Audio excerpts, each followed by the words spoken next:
moved forward?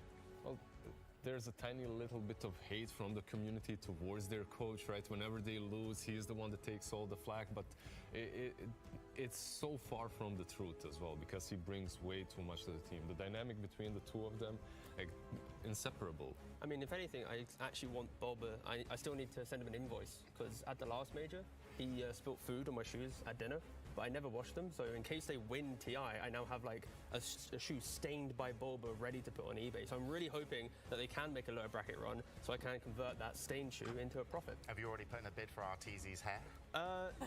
It depends on the shoe sale. I need the income in to go with income out, you know. So we'll stop see. talking about his receding hairline, so he's really gonna need that. I'm impressed. I'm gonna probably do it too one day.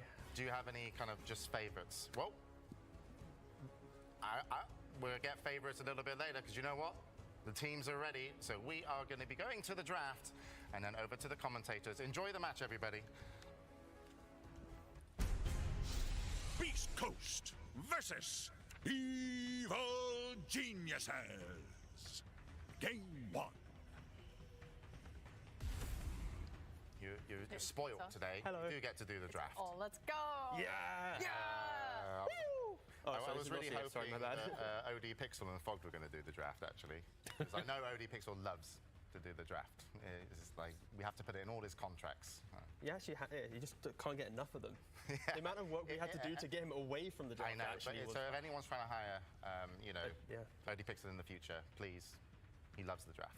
But we're going to be doing it now. So, okay, the teams are ready. But what we kind of expect to see from the draft here? Like, what are you looking out for when these teams are matching up? And it's, you get game one, you get to try a little bit something new. And maybe, is that important for EG? Because they're on I believe, a 2-game lose streak. Don't want to say that too loud. I would even say that this lose streak is maybe good for them, because they're a team that really likes to stick to their colors, to the play style that they have, to the drafts that they have.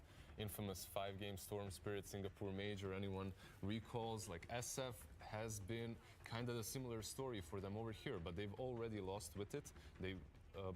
Their perfect score with the SF has already been broken, so maybe they'll venture out into the wild a little bit. So you think the couple of losses are good, because they should change a little bit? I believe they are a little bit. It doesn't work like that, guys. Yeah, that's what I'm thinking. It doesn't work like that. Well, I'm just like, what? Okay, you've got Boba, you've got the draft, like... За хай залуусаа. Ерөнхийдөө одоо удахгүй бол Beastcoast бол EG-ийн хоёр багийн хувьд бол эхлэх юм байна. Таны сум уу авсангүй. Уг нь бол би Liquid-ийг очих гэж бодчихсон заяа. Нэг Astra-тай тоглосон шүү дээ. Ядаж би Liquid-ийг нэг гейм авчвах гэж би бодож байсан заяа. За өнөөдрийн тоглолтууд ерөөсөө хоёр тгийн харьцаатаагаар дуусаад байна. Тундра өвч, Liquid Astar. Одоо EG Beastcoast хоёр ч гэсэн хоёр тгийн харьцаатаагаар дуусах боломжтой. Түрүүний гейм дээр бол Liquid баг ялагдчихсан Astar багт бол saying you should drop it completely, but you do need to sort of adapt to it and move on and get other things. I think another hero that will be big is Brood. We haven't seen her in a while. She gets banned a lot. So, do you guys think that all the teams have adjusted to the SF already? So, if they do choose to pick it, do you have to adjust the bans perhaps? Like, за энэ дээр бол би EG 2-1 муу 2 тгийн харьцаатаагаар авчвах гэж бодож байна. За гэхдээ Beastcoast-ийн аимшигт carry бол байгаа. K1 Hector гэдэг өмнө бас нэлээд алдартай танигдчихсэн carry player шүү дээ. Артезигийн хувьд гэх юм бол нэлээд өндөр win rate-тэй байсан SF дээр бол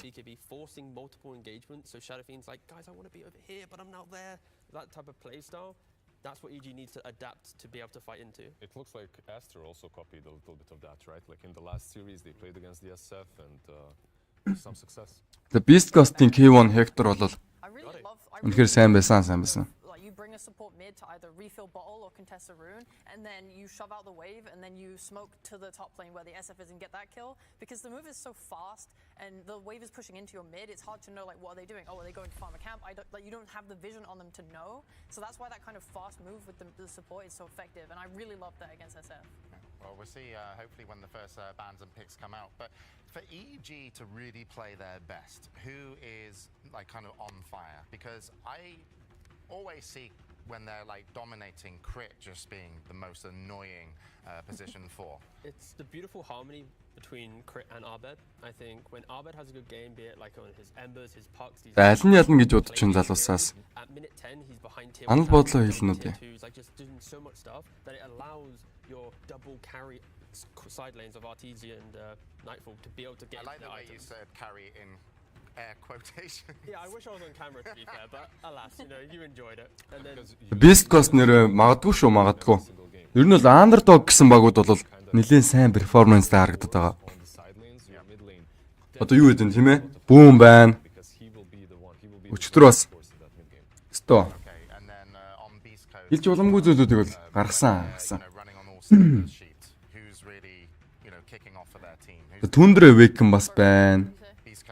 Underdog-т бол орчихно. Түндэр бол угаасаа бэлтгэл сайтай, перформанс сайтай баг. Underdog-ийн хувьд гэх юм бол Boom байна, Entity байна. Өөр чин тэгээд Beastcoast гэж магадгүй. За хамтдаа юу ч сонирхож юм.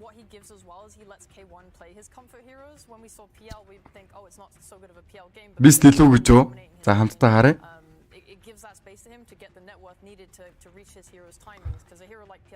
За шеэрлэд өгөрөө залуусаа нэрээ.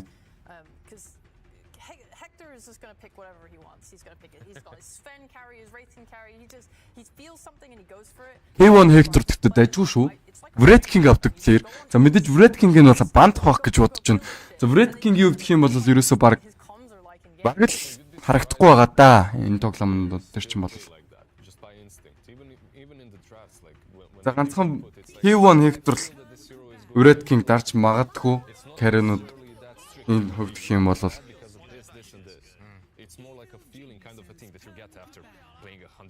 за Beast андагцсан Primal Beast-ийн хувьд. За Abed ерөнхийдөө өгөх нэг сонирхолтой биш байгаа бол тоо. За Beastcoast гэдэг багч нь бол шууд бангаар бол Primal Beast гэдэг бангийг бол хийсэн. Мэдээж Abed тоглоод байсан. Өчигдөр бол урждаж чөлөө. Гэхдээ Abed-ийн хувьд гэх юм бол Primal Beast авсан ч гэсэн хэд хэдэн алдаг бол гаргаад байсан харагдсан шүү. EG-ийн хувьд гэх юм бол шууд Clockwork-ийг бандж байна. За нэмээд RTZ-ийн SF-ийг оруулж ирэхгүй гэсэн бодолтой байгаа бололтой. SF-ийг аавна гэж өсөж гонжинжол гэж байна ерөнхийдөө. За нэмээд Даин Свенийг бандах шаардлагатай гэж би үзээд байна. За EG ойж боломжтой л доо гэхдээ хамтдаа юу ч гэсэн харъя.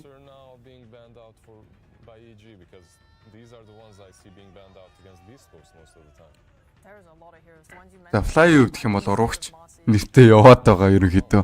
Нөтөлөөс ураад EG рүү орчихсон. Тэгээд EG дотор бол юусаа хожиж чадахгүй байгаа.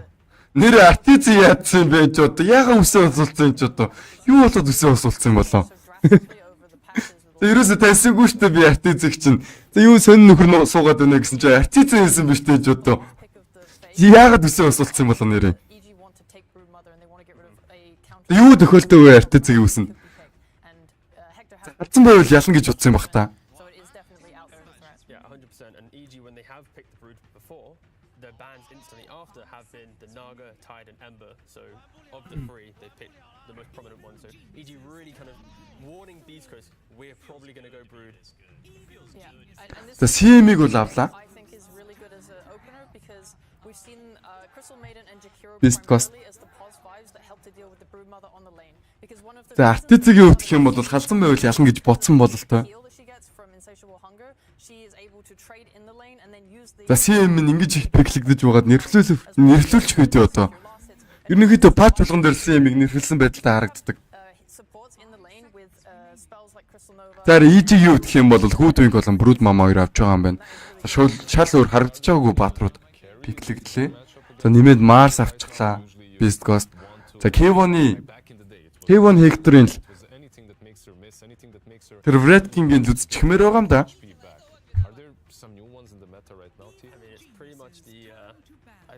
За Undying-ыг бандж байгаа юм байна арай. Beastcoast-ын зүгээс бодвол.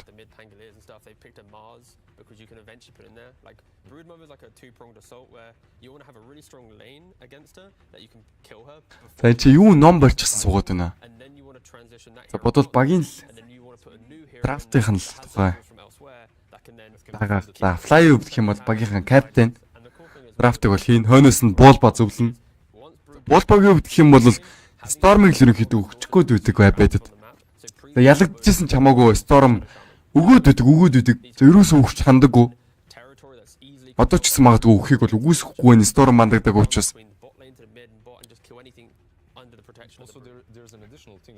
Артицгийн үсийг нэг дахин харчихмаар л шүү. Алдсан нөхөр суугаад байсан сая. Ерөнхийдөө халдсан байвал Ятарог одыг дөрөж байгаах магадгүй. Ятар ч л өмнө жил үсээ халслаа тэгээд TI champ болчихсон. Энэ удаад бол Артиц үсээ халслаа бол Артицгийн арга бол ерөөсөө мухардахгүй байна TI champ бол. Ерөнхийдөө дотоо хоёрын карьерт хөл тавьсан цагаас хойш бол TI-д байн оролцож байгаа. За азгууч гэх юм уу, тавилж гэх юм уу тэгээд ерөөсөө чемпион болдоггүй, эйжс өргөдөггүй. За арга мухардаа сүултээ бүр үсээ усуулж үтсэн харагдаж байна.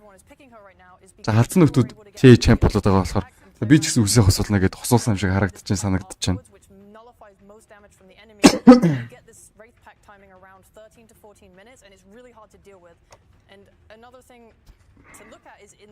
За Nightfall-ийн хувьд гэх юм бол EG-ийн бүрэлдэхүүнд бол маш гоё зохицоод байгаа харагдсан.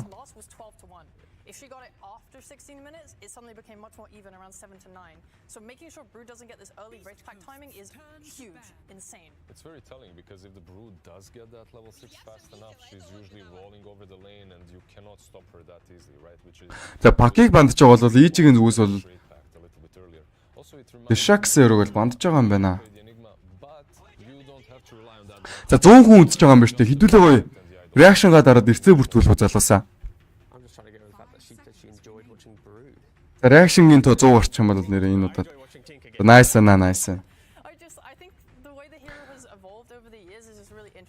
Аль нь усхол санаа оноо байна уу гэсэн байна манайны үзэгч. За миний хувьд гэх юм бол драфтаа харж байгаа дүгнэлтээ хэлдэг байгаа шүү. Тэр нь бол Nightfall-ийн хувьд гэх юм бол Brood бол өөрийнх нь signature hero гэдэг хэлий яарчхад бол буруудад ах юм байхгүй.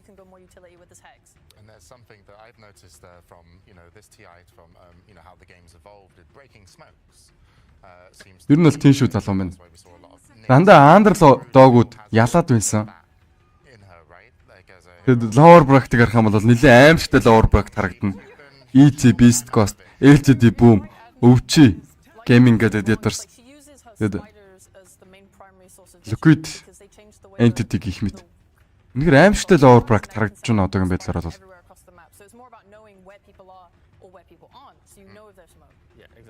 it's always giving vision and I love being wrong and right. Сайд бро 500 мянга цавуулсан юм шүү. Гонигтай. За бүгдээрээ гоё адиата. Адлата зөрүүлээ тэгээд сайд реакт дарах үед үлээ. you can even catch in with heroes so it's not only about breaking smoke you can set up traps it's basically more annoying techies at this point. Ерөнхийдөө underdog гэсэн багууд бол үнэхээр чанга байгаад байна энэ TI үеэр бол. And then you can just spam so many, and if you get into an aggressive position and you're putting them on the high ground entries, you're mentioning smokes. Even if you do get a successful smoke out onto them, За Sven ороод ирсэн дээ. Нөгөө л нэг flying Sven ороод ирлээ залуусаа. it tells EG guys they're there. It's so much aggressive vision from indirect spells basically. And the Sven being picked up here. T, you know, you've been a coach for teams. What position would you rather be in here? Would you rather be? You feel like EG is kind of. За харин нөгөө талаас бол Beastcoast-ын зүгээс миний бодлоор бол за K1 Hector Red King л авчих бол их гоё харагдаад байна да. За тэгээ Radiance-тэй бол Аалнууд нь асуудал биш болчихно. Red King за оруулаад ирчихээсээ бүр үсээд байна, догтлоод байна, хүчлээд байна. Хараад байна.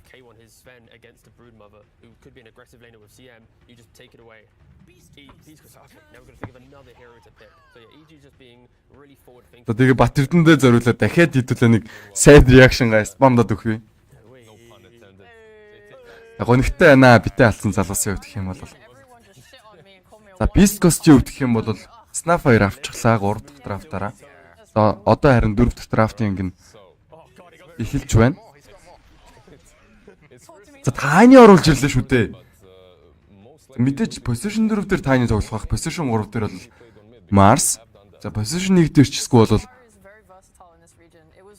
Тайны байх боломжтой. Гэтэ ерөнхийдөө багууд бол авахгүй байгаа харагддаг Тайны position 1 дээр бол өнгөрсөн жилийн TIS бол хаширсан байх гэж байдаг дүгнээд байгаа. За одоо last pick л ерөнхийдөө хүмүүсийнх нь байрлалыг бол шийдэн дээ.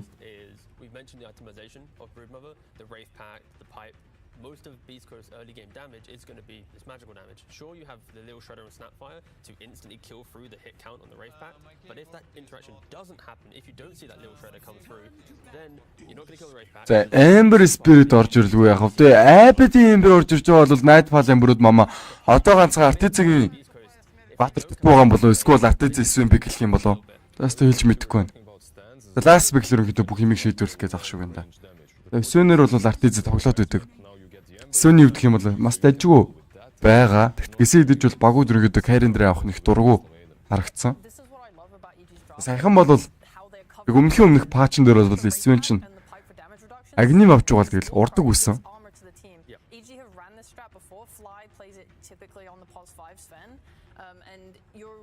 За last pick л ерөнхийдөө шийдэндээ. За Mars mid дээр явах гэж би бас дүгнээд байна хараад байна.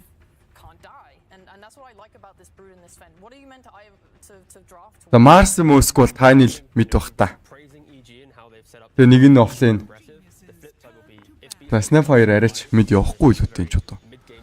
Ямар Япоч үү? Япоч ч л мэд Snapfire аваад байдаг. За магадгүй бүүн байсан бол би мэд Snapfire гэж хэлэх байсан баг.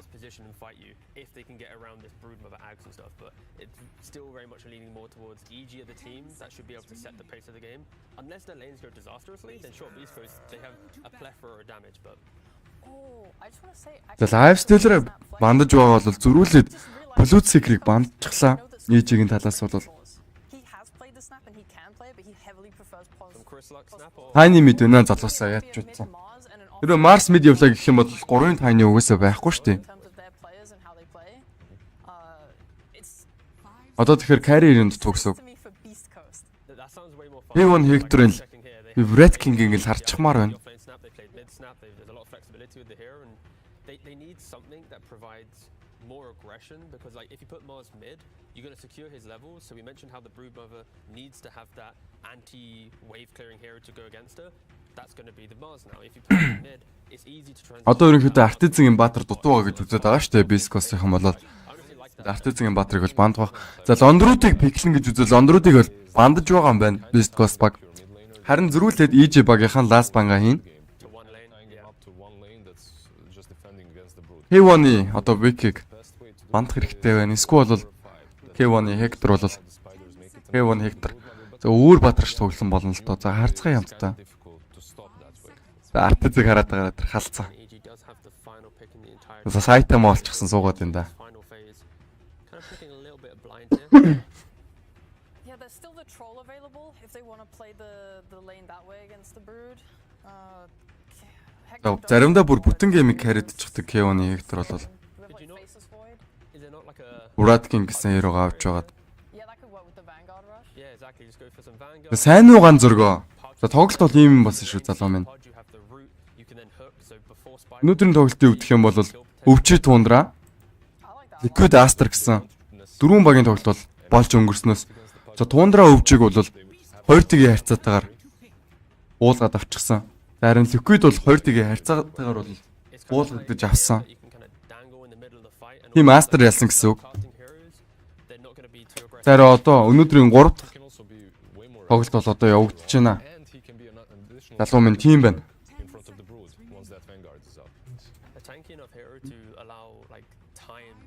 To come in as well. That's another thing. Is if you pick a weaker carry who dies so quickly to a Broodmother when she hits 6 and that pressure. Would you be worried for their burst amount of damage, or is Tiny Snapfire good enough? Yeah, I think that's good enough. I think Beastcoast they're playing against want to try and be really aggressive in lane, and then sure they will fall victim to not being able to play as quickly as a Brood and Ember.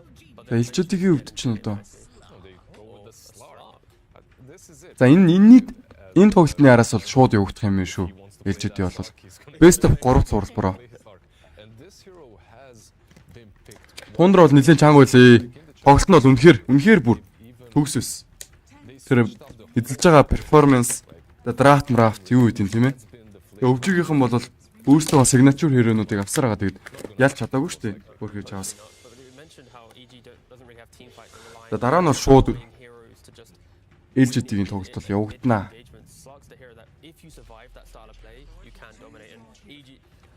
I feel like TB was the answer almost no matter what. They've done this so many times before. They've done the Brood, they've done the Terrorblade. Yeah. Their play style is get into the enemy side of the map. Зүгээртэй бро. You have no map to get out on. It's a classic. Миний хувьд үзэгчтэй туслан гэдэг нэр төрийн хэрэг байна. Шинэ кастер шүү талаасаас гоё дэмжээд өгөөрэй. Тэгээд гоё 194 үзэж байгаа юм байна. Бүгдээрээ гоё реакшнгуудаа дараад. Намайг дэмжиж урамшуулахыг хүсэх юм бол миний даасны дугаар баруун гар талын дээд булан дээр байгаа шүү залуусаа. Өнөөшөө алерт дугааргаараас гэж хүсэж байна та нараасаа. Уг нь бол тийм те. За Primal Beast байсан идэж гэсэн тэгээд юу ч чадаагүй шүү те. Аль нь очих бол Castral гэсэн байна. Эргэтээ early game-ийг харж байгаа дэлээ. За K1 дээр сая Slark пиклэгдсэн шүү дээ.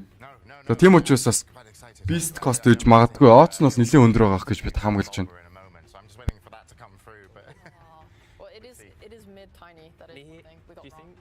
Oh no, he's still got the headset on. I was like, if he's walking over, he might now be able to hear us. Oh, say hi to Barber.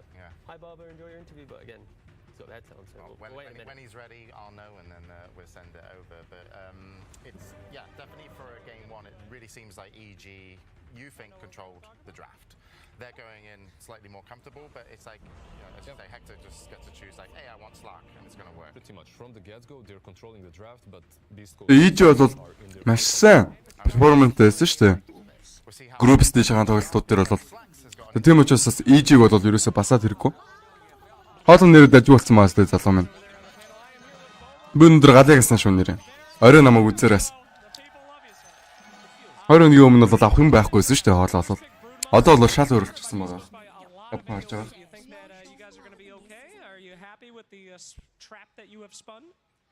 I mean, hopefully we're happy. I think we're happy. So, yeah. We didn't expect them to give us Brood. So, but I think we haven't lost with the hero yet. So, yeah, let's see if they have their ideas good enough. All right, fantastic, sir. Well, I think the crowd has a lot of confidence in you guys, so thank you very much, and we wish you the best of luck there in Game 1, and we will get right to that now with Owen and Fogged. Thank you very much, Slacks. Yes, very much looking forward to this one. Evil Geniuses versus Beastcoast here in the lower bracket. We heard it there, Fogged. You know, Boba very happy that they're able to get the Brood Mother and be able to build a draft around that. Would you also agree there's reason to be confident? За би хэлсэн болов шүү дээ. Or do you feel the Beastcoast will have the means to deal with the spider? За хоёр багийн нэр Odds нэр байгаа. Odds-ыг нь харилаа. Хойлол дажгүй харагч чинь заяа. Артиз дээр бол TB авагдсан юм шүү дээ. За TB-г нь бол Jirax аргалаад ирсэн харагдсан. За энэ жилийн артизгийн TB-г бол хин нэг аргалж чадах нь хамтдаа харъя. Ерөнхийдөө артиз TB авсан зөө. TB-гийн хувьд гэх юм бол Magic Damage-нд ерөөсөө эсэргүү баатар. Тэгээ бас өөр гэх юм бол багийнхантайгаа байхгүй бол ганцаараас ямар нэгэн зүйл хийж чаддгүй баатар. За магадгүй би артизэд итгэхэд EG дээр орох байсан баха. Яах харахгүй. Артизгийн TB шүү дээ бас. Басаад авах юм биш. K1 би хэрвээ Hector-ыг Breadking авчихсан байсан бол Beastcoast руу орох байсан баг. Гэхдээ энэ удаад бол K1 Hector Slark сервер тоглож байгаа юм байна.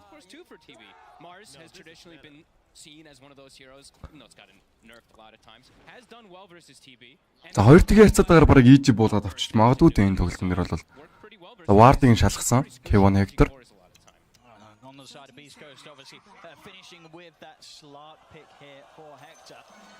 За Warding нь авчихлаа шүү дээ. Slark-ийнхаа шөнийх нь Vision дээр нь хар зогсож байгаа. Тэгээд Warding нь хулгай хийчихлээ. Snapfire-ийн үед. Яа.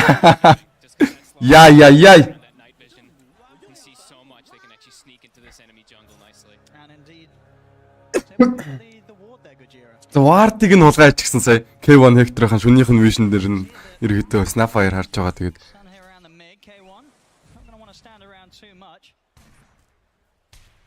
I don't think I've ever seen that happen actually. Not at least not in a TI. No. Get their mid ward just walked up and snatched because of that night vision. EG go go гэж. За EG go go. За энэ ч за ranged creep-ийг secure-лээд авч байгаа юм байна бүр. I think they look at this lane and they're like, this is a lane that Гошротоо нийлээд хин ийм сэтгэдэггүй байна. За Beastcoast-ийнхэн бол шал өөр юм сэтгэгээ тоглож байгаа нь харагдчихэв. За тоглоом эхлээд эхнийх нь Creep Heaven дээр бол шууд secure-лээд авчихсан ranged creep-ийг бол замд нь алчглаа. Өстөө үзэж харж байгаагүй юм аа, үзэж харж байгаа энэ тоглолтын дээр бол next level байна яах аргагүй. За Smiley хувьд гэх юм бол мэд дээр хэцүү явах бах. Би тоглолтыг нь мэднэ. За Abed угаасаа илүү тоглоо авчихна. Тэгээ Abed жоохон даврах гад байдаг илүүгээ авчихад. Тэгээ даврах гад байж хөлөө алдаад унчих юм бол өөрөө хэцүү байдалд болчихдог.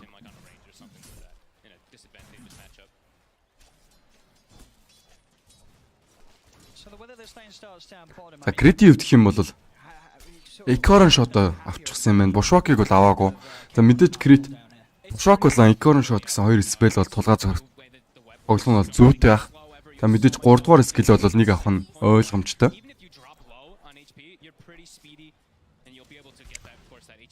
За мэдээд энэ юу далхидын Smile шахагдаад ихэс нь харагдчихэв. HP-ийнх нь 50% байхгүй. За энэ ч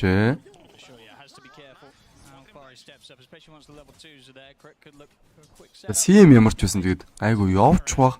Crystal Nova гэсэн спеллер бол сайхан хараас өгөөд ranged creep-ийг securely явуучих нь. Lane дээр бол ангиснэр өнөхөдөө өөрхөн carry hero-нд бол аваа байдлыг бол гаргаад өгч чадна.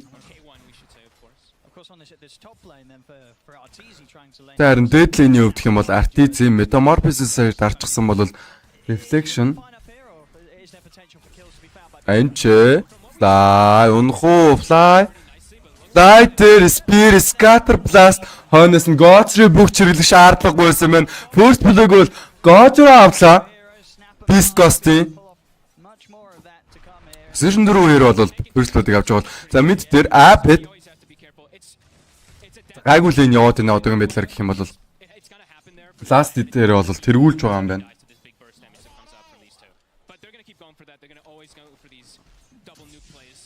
За Гошора.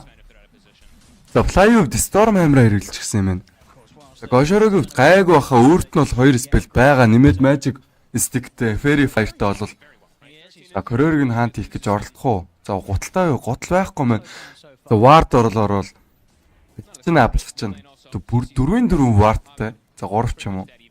За нэг нь бол хуссан Ward мэдийн. Abed-с бол Ward-ыг нь бол хусчихсан. Okay. Яаж юм бро? За гоё зүйл хэлсэнд бас баярлалаа. За би бол анзаарахгүйсэн бах өөрөө тоглолтыг тайлбарлаж байгаа учраас. За Гошорогийн хувьд гэх юм бол 4 шиг стик жарчтай Fairy Fire-тай гуталтай юм байна. If there's a chance to maybe look for a kill between the two of them here, whispering Gojira. За Flight-ээр Scatter Plus хэрэглэсэн бол за хойш харж байгаа нэг Storm Hammer хэрэглээ тэгээд гайгүй юм байна. Тэр бол зарим доотлын юу гэх юм бол нэгдээ K1 Hector бол тасныг утга дажгүй явж байна шүү. Nightfall бол угаасаа Spider player ойлгомжтой.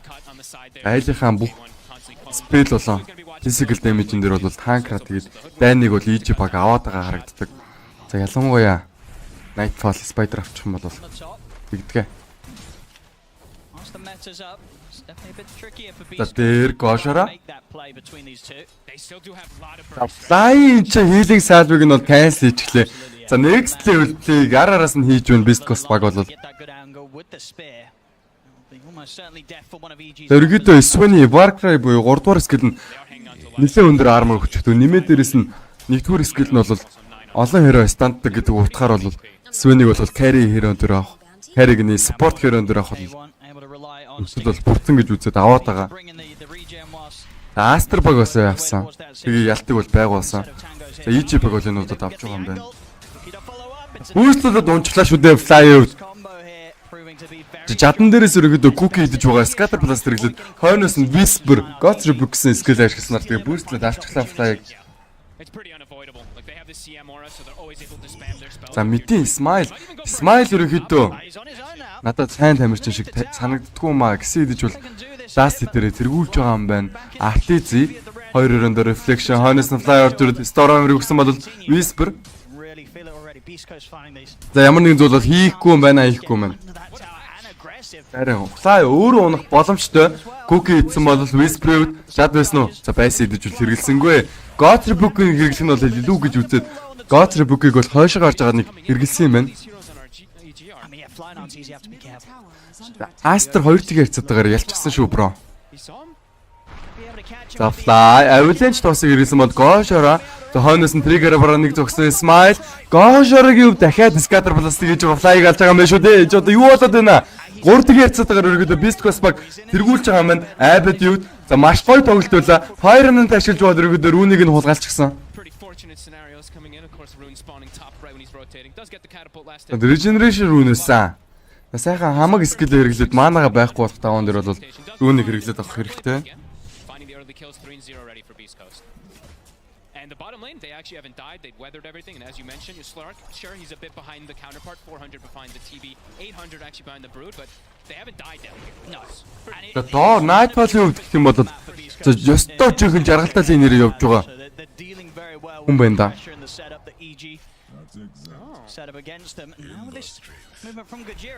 Pose бол ашиглагдсан бол хойноос нь за cookie байсан мэн scatter plastic ашиглаад K1 за килиг бол амжилттай авсан. Ингэснээр 4 тик гэсэн харьцаатаагаар ерөнхийдөө Beastcoast баг скорынхоо хөв тэргүүлж байгаа юм байна.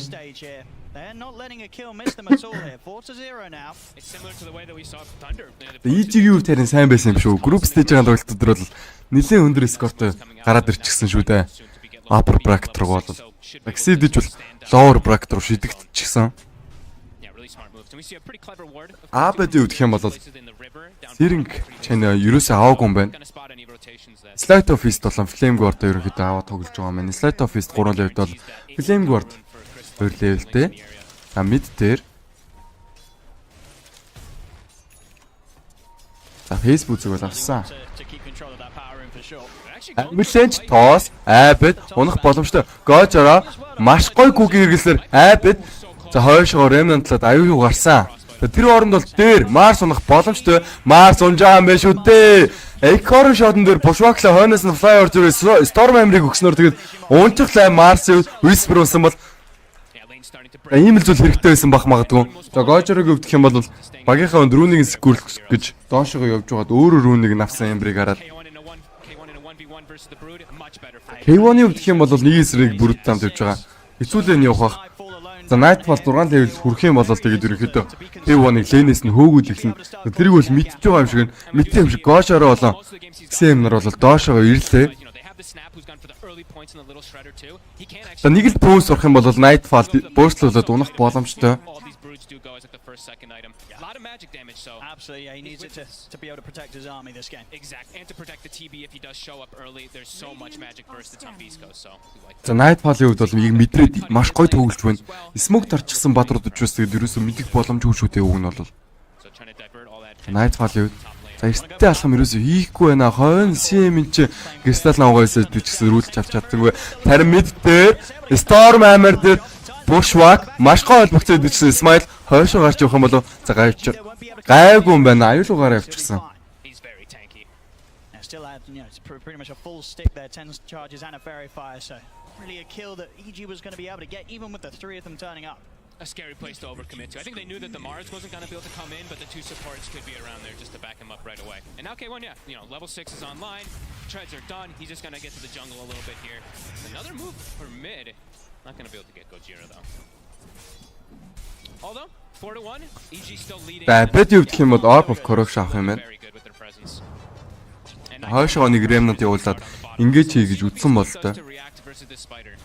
За Nightfall-ийг 6 орчихсан учраас нэг юмнаас айхгүй баха. Sprite-рууд нь гэхдээ унчглаа. K1 энэ ч Shadow Dance-а бараг дарчихсан.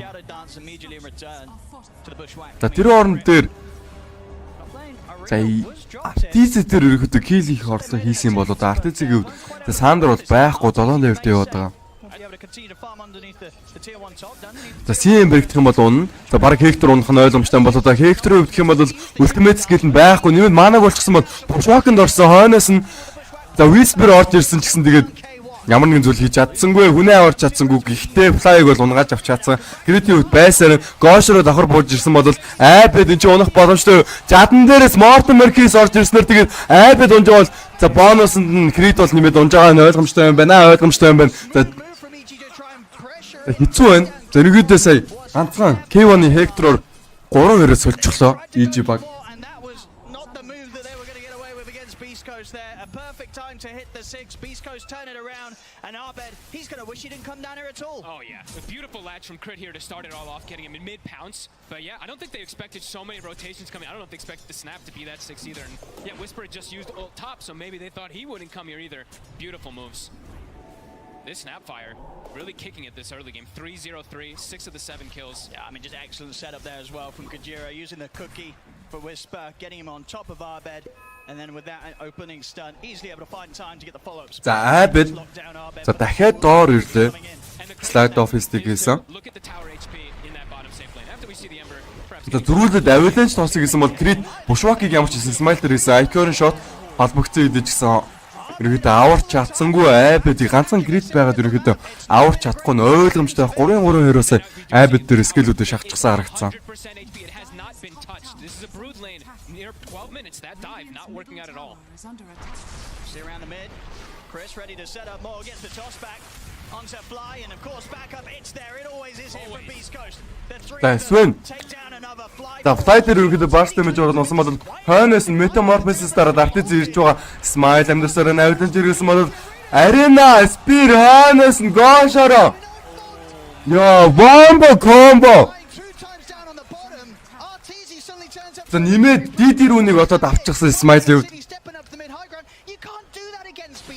Just it popped his meta too. Wanted to try to come in just for a quick kill onto a core, but Beastcoast they're too fast around the map. За Nightfall-ийн хувьд гэх юм бол за офлайныхаа үүргийг бол гүйсгэх хэрэгтэй болоод байна. Тэгээ авиланч тоос хойноос нь Spear орж ирж Dogs-нор Ghosh-ороо дахин нэг киллийг бол багтаа авчирлаа. Scatter Blast-н дээр өргөдөө burst-уудад унчсан. За Ward-ных нь мэдээлэл дунд бол явж исэн юм байна. За K1 Hector юусоо айхгүй байна Artiz-аас. За Post Dark Pack Shadow Dance. But he's got the diffusal blade finished up, so that's also another scare.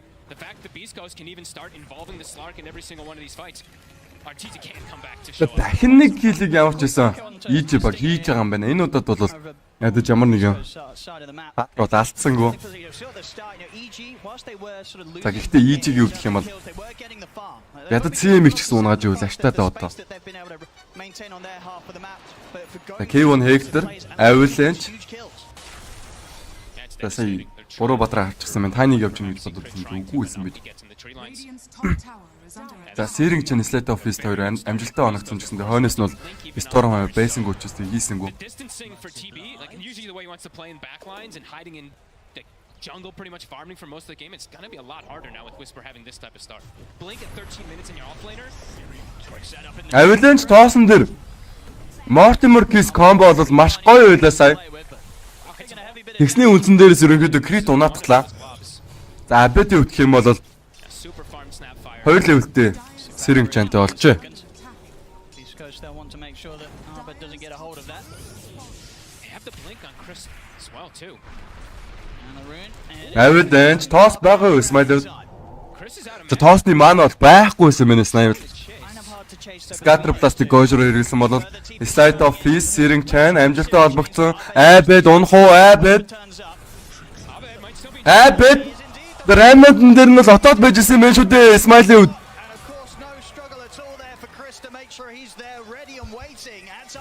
Яа Smile. Дахин нэг киллийг бол Beastcoast багт бол авчирлаа. За тэр хооронд нь за Fly унах боломжтой Fly. За унж байгаа юм байна.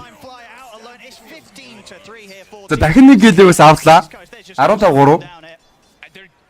impressive on every single one of the lanes. Anytime хоолой үтчихсэн байгаа учраас тэгээд сая бол гаа амандаа хийчихсэн байсан. Тэгээд бас муухай бүдүүлэг сонсогдсон болоос уучлаарай. Whisper-ийн хувьд гэх юм бол за дагgerтай юм байна. За хойноос нь бол BKB-г аавна. How does EG really get things together now, right? Like, who do they really want to rally behind? It feels like it's going to have to be like when the pipe comes out for Nightfall, which he does have now, so let's see what they can do with it. They're going to try and get something going here off the back of a smoke. Feels difficult still. Smile дээр, Slide Office, Sirink-chan, хойноос нь Bushwhack. Storm Hammer холбогдсон. За Smile амьдарч чадах уу? За Smile хойшоо гараад жоод K1 Hector Damage-ийг Artizi дээр өгөөдөө нь Artizi Sandra яг одоо хэрэглэх хэрэгтэй байна. За Sandra бол хэрэглээ ирсэн. За Sandra хэрэглээд амьд үлдсэн бол энэ ч арена боссон. За Jad төрсөн. Ингэснээрээ Danny гэргүүлээд авах боломжтой. K1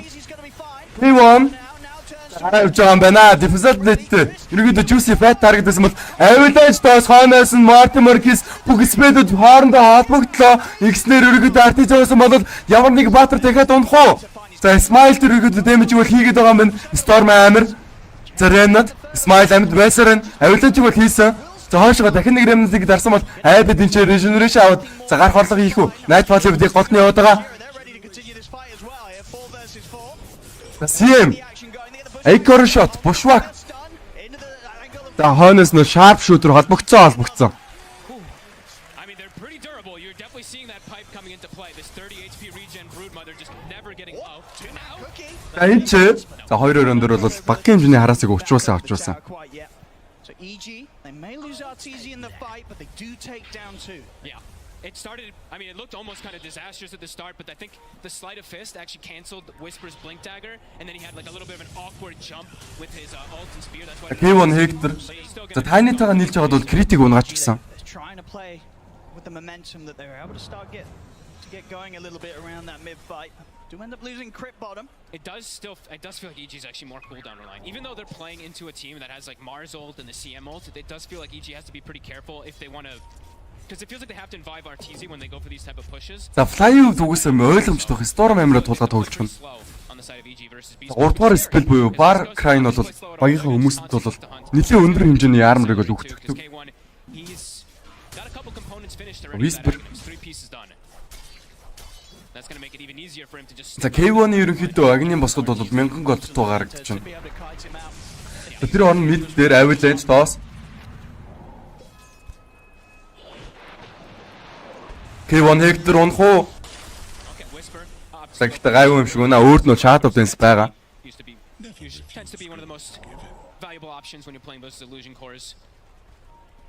Spear of Mars-ийн агним шаардыг бол авчихсан байна. Ингэснээр ерөнхийдөө 2-2 хэрэг сайхан спиртэд авах боломжтой болдог. Нэмээ зогсохгүй шатаадаг. Slide of Fist дээрс ямар гой гүгнэс болцсон юм бэ гэсэн дэж бол хангалттай байж чадах уу? За чадсан юм байна. За Whisper-ийн үед энэ чи хоос арена задлах шиг боллоо. Тун тоогүй юм.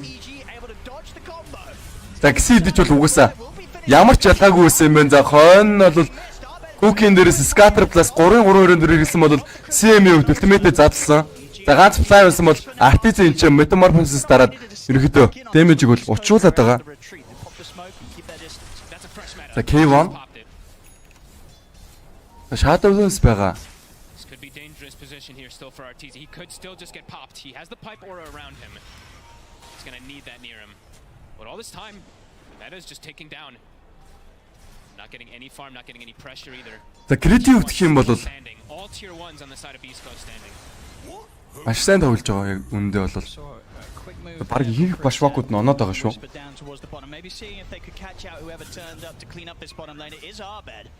Abed доор маш эвгүй нөхцөл байдалтай яваад байгаа бол за Vision-гийнх нь мэдээллийг авсан болов Abed болгоомжлох хэрэгтэй. Avalanche орж ирсэн. Pause. Хойноос нь Spear, Frostbite, X-нэр за Abed унж байгаа юм байна шүү дээ. Fly TP-дэж бууж ирсэн ч гэсэн хангалтгүй байлаа. Өөрийг нь аварч чадсангүй. It looked like he kind of maybe saw them, maybe thought he was going to be tanking up, but no, way too much damage, way too much control that Beastcoast does to have down here. Again, just continuing to make all these beautiful plays. And it's, I think that is going to be, yeah, the Axe is going to be... Nightfall-ийн үед гэх юм бол сайхан фармда явж байна. and they continue to shut down Abed. 0-4 and 3 on this Ember Spirit. K1 Hector аль хэдийн агнимиг авч диффузал плейт геймээс. За лейт гейм гарах болоо залуусаа бас юу гэж бодож чинь санал бодлоо хуваалцгаагаарай. За 200 үзэж байгаа юм бас реакшнгуудаас дараад ирцээ бүртгүүлээрээ залуус минь. Тийм бол илүү олон үзэн шүү залуусаа. За ямар ч байсан хейстрүүнийг бол Beastcoast талдаа бол олоод авчихсан. Секүрж байгаа нь бол харагдаж байна. Nightfall-ийн хувьд Red Pact-ийг авах гэж байгаа юм биш үү те. Одоогийн мэдлэр бол pipe-тай юм байна. Absolutely. I mean, we saw obviously the other day in the series that EG played, right? Both games, they were able to get their hands on this SF that they've been winning through the group stages throughout. За Smile энэ ч Bushwalk-ын баригдчихсан бол за мэдээллийг нь бол авсан. За Artizig-ийн хувьд гэх юм бол за TP-дээ гарч байгаа бол энэ чи Crit гарч чадах юм бол 3 дугаар scale хэрэглэсэн хэлчихсэн. Тоосчихсан Crit. За унлаа. За яаж тэсгэвтэй юм хөрхөө. Гэрэн болол. Combination of any two of these heroes, they've got excellent kill potential. Damage and control more than necessary. За зогоо учраас ерөнхийдөө бүртгэд бол жоохон яривхтай хэцүү байна гэж хэлж болно. I think it's something we've gotten used to, of course, with Whisper in some of his games where he just totally pops off, but this is ridiculous. EG finally able to get some pressure onto the tier 1 themselves, bottom. This tier 1 should be gone. No interest here from Beastcoast to do anything about that one. Тэ Artiz унах боломжтой. Artiz унсангүй. Тэ манаг бас Artiz-ийг за бейс рүү харих шаардлагатай болсон гэсэн үг. Тэ ялангуяа одоо BKB 50 манаар дарагддаг баснаас шууд бол мана бол маш хэрэгтэй болчихсон байгаа. За ялангуяа carry хэрнүүдэд бол өмнө нь бол ерөөсөө манаг бас чарддаггүйсэн BKB-г. За энэ патчаас эхлээд бол 50 манагаар бол BKB тардаг болсон байгаа шүү залуусаа. Let's rally around the pipe. Everyone stand near Nightfall. Make sure that we're okay versus the burst damage. EG. Анч за Cookie бол хойшоо ирэлэгдсэн байна Bushwalk нэрээс. An easy hero to go for at all. And he's got a BKB coming out in the career right now. So even if they try for it the next time, they might just get fully surprised and turned on. He's just so farmed on this Mars. 209 last hits. За дээдлийн аркан нүрийг харсан баха бараг эпэд авчихвал яадаг юм бол арена задарсан 2 өндөр ямар амар спир ороод ирвдээ Artiz Sandra хэрэглэж чадахгүй байсан бол хойноос Mortimer кисээ бөмбөгдөд байгаа юм байна. За Nightfall-ийн хувьд энэ CM-ийг унаа хорлог. За амжилттай бол айбэд хойшоо ухрах уу. За Flight энэ ерөөдөө K1-т man fight хийж байгаа. Fly нэмээд унах боломжтой унж байгаа юм байна. За Nightfall-ийн TP-ийг cancel хийгдсэн. За Avalanche дээрээс ерөөдөө Nightfall унцглаа. За Abed-ийн ганцаархны амьд. За багийнх нь бол бүгдээрээ wipe out болчихсон юм байна.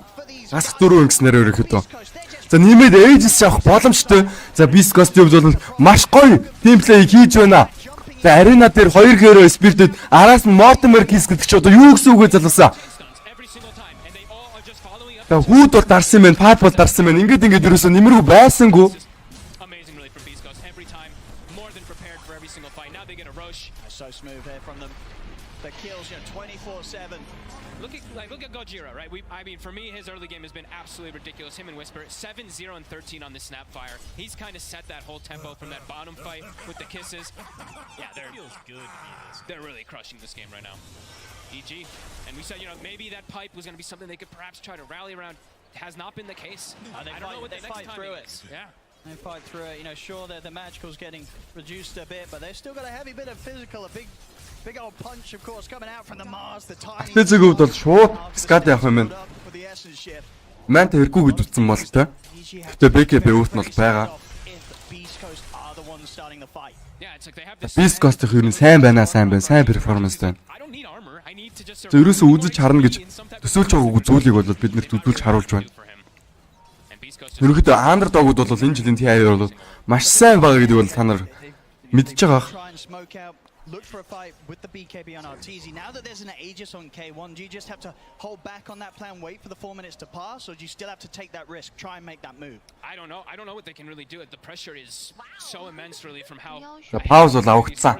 Who can they really burst down? It's got to be like some type of support. So, pretty difficult at the moment. Beastcoast just really controlling the map perfectly. I don't think you could ask for a more crisp 24 minutes. Oh, it's been kill after kill after kill. Kill a minute, right? Really has been, yeah. And it's not like it's on the supports every single time. Sure, Fly, you know, he's got 8 deaths, he's got a lot because he's had the soak for the TB, but look at the deaths on the cores too, right? 0-3 on Arteezy, 0-4 Abed, 3 kills on Nightfall. It's been great pressure on every single one of those cores from Beastcoast. I mean, what would you sort of consider the next potential chance or sort of item that the EG, one of their cores, is going to be able to pick up, could give them a better shot at being able to take these team fights? What are they looking towards next as the next sort of power spike that they'll be able to get towards against this pressure of Beastcoast? EG-ийн хувьд бол маш хэцүү байна. Тэгтээ Гробовыг хаанаас ч молоод авчихсан харагдаж байна. За neutral item-ийн хувьд гэх юм бол баг за Beastcoast талтай юм болоо та. За дээр бүр Whisper monster дуурж байгаа юм байна шүү дээ. За Grid дээр бол solo kill-ийг бол хийчихсэн юм байна Whisper. Something that EG is going to be able to do too much about right now. They've just got to stay away from Beastcoast. Scramble towards these next items on their cores and not prepared to fight. It's K1. The K1 Hector ерөнхийдөө Wrath-ийг авах юм бол тэгээд миний ерөнхийдөө Beastcoast-аас харах юм бол ерөөсөө дуусч байгаа гэж хэлж болно. Би K1 Hector-ыг бол би Wrath-ийг аваасаа гэж бол маш их хүсэж байна. Дараагийн гейм дээр ч юм уу.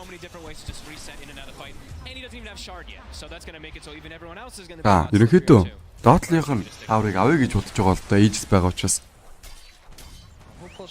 Aegis дуусахад бол 2 минут 50 секунд дутуу юм байна. Still being able to farm despite Beastcoast being as close as they are to EG's base right now. Swing over towards the mid. Beastcoast look to push towards another tier 2. Again attempting to force EG back into a defensive position. I think we're going to see За CM-ийг бол олсон. За TP, за BKB дарсан бол Arteezy ямар нэгэн зүйл хийж чадахгүй CM-ийг бол boost-ийг алчихсан юм байна. За Fly Hammer сольж байгаа гэж хэлэхэд бол буруу байх юм байхгүй. За BKB-ийн тайминг төхрүүлээд бол Arteezy хойшоо гүүгээ явчихсан.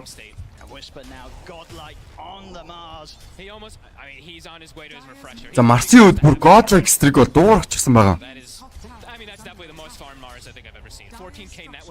За K1 Hector бол за 2-т Shadow Dance авах юм байна. 1400 голдор бол Agnim Shard-ыг авдаг. Ингэснээр ерөнхийдөө 2 дахь Shadow Dance-тэй болно гэсэн үг. Дараагийн айтм нь бол Absolute Bleed юм байна түүнийхэн дараа. За Smiley үдээс BKB боссон юм байна. K1. The thing is too, they can jump pretty recklessly on all 3 cores because they can probably just BKB reset out of the fight right afterwards. Smiley үдэн чи. Ер нь бол гайгүй тоглож байсан Smiley-г. Сансныг утгад нэлээд гайгүй тоглож байгаа Smile. Би чи одоо юу гэж бодож байсан гэж. Мэдээ алдаа тэгээд Abed ерөнхийдөө нэлээд амар жигчих байх гэж бодож байсан Smile-г бол. За mid дээр Pons-д авчихсан. Brute-г 2 Pons-өр бол өөрөөгөө гараад явах хорлогыг бол хийсэн юм байна. Look how spooked they are. He forces the Wraith pack. Like that's how scared Nightfall is even though he's at his tier 3. Nightfall. Mars Tiny гэдэг херүүгийн үдээс бол Spider-Link-үүд бол ямар нэгэн зүйл хийж чадахгүй хинчээ. За Grid өвдөх юм бол Boomerang-гээ шидэд Sharp Shooter-ээр хэрэглээд ирсэн. Хойноос Mortimer Kiss бол хэрэглэгцээр байна. Goshoro ямар нэгэн зүйл хийж чадахгүй. K1-ийн өвдөх юм бол Agnim За Abed-ийг нэг Pons-д авчихсан бол за 2 дахь Pons-д авчихсан. Энд дэр ямар нэгэн зүйл хийхдээ Arena Spear байлгүй ягав дээ. Abed Baygo target унчихсан юм байна. За K1-ийн өвдөх юм бол тэгээ боссинг байна. За Aegis дуусаад 30 секунд хугацаатай. За Smile ингэж даврах уу? За даврах гад байгаа юм байна. Бүр BKB-г дараад авчихсан бол хойноос нь Whisper үсрээд за Spirit гиснэр за Flyers унсан юм байна. Хас 1, хас 2. За Arteezy-г өвдөх юм бол Metamorphosis хараахан уншиж амжиг байгаа. Уншсаач гэсэн бас BKB-ний асуудал байгаа. Хоёулаа ерөнхийдөө маш huge amount cooldown-тай item болоо скиллүүд. За Whisper ч одоо юу бүр refresher-тэй юм байна шүү дээ Whisper.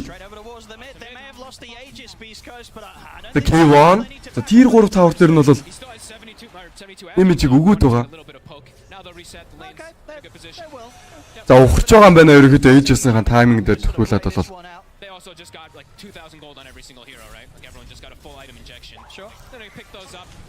За Arteezy-гийн ерөнхийдөө illusion гүцэхгүй байна. Goshoro-г illusion гэж үзэхгүй байна. Зөвхөн farm өгөхийг бол хүсэхгүй байна.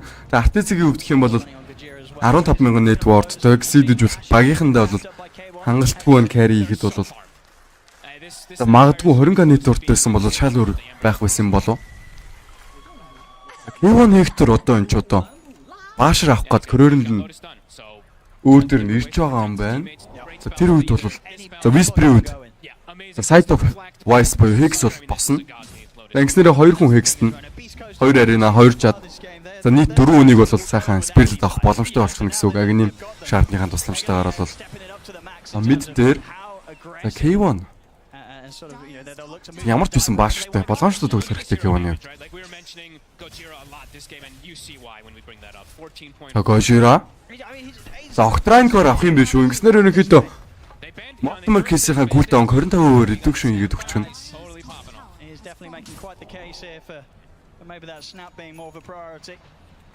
За Body-уд агним авах юм байна.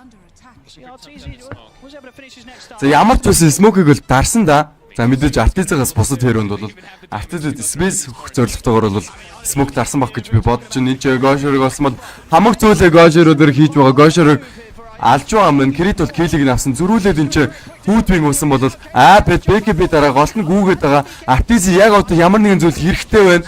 За тэр хооронд бол Fly дээр л гүйлж өгн Whisper.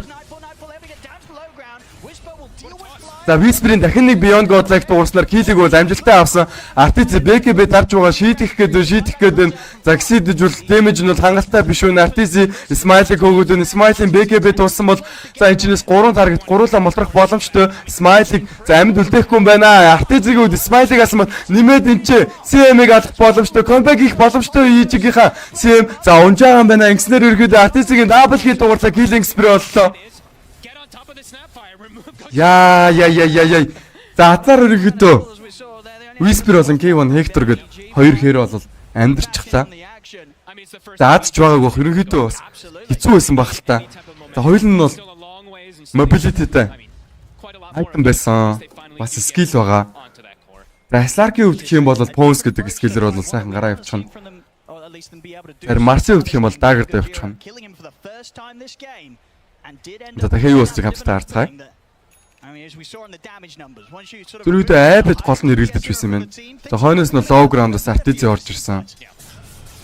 За Smile Artiz руу шийдчихсэн юм байна. За тийм юм шиг байна.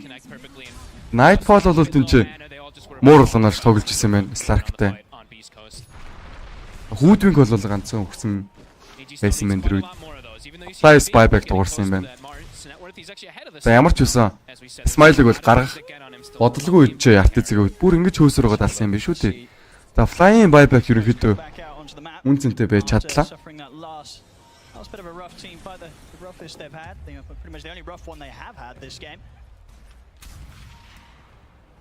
Of course, they're straight back over onto EG's half of the map. They know that they still have this lead 13k advantage, 30-11. DD rune bottom, and Roche is about to spawn 2 seconds. The spider's constantly being sent across the map to kind of scout it out. Sure. Smile энэ ч болохгүй рүүнээ олоод авчихлаа та. Нэмээд Daedalus авах юм бол бас бүр болохгүй. Tiny гэдэг хэрэг чи өөр бол ultimate spell-ийн тусламжтайгаар base damage бол boost-лээд өгчдөг. За түүн дээрээс бол critical гэдэг бол чинь хард арсан зүуд. За бүр DDT бол бүр чинь юу ч яриад бол хэрэггүй баг. За Рошон лавелтай л гэдэг багш. Пинглет Рошон дээр ерөнхийдөө дан хийх юм болов. За Smoke-ыг бол дарчихсан юм байна EG талаас. Artiz-ийн хувьд бол shield silver ээжтэй. За алдаа явуулсан да. За Gosher унах боломжтой.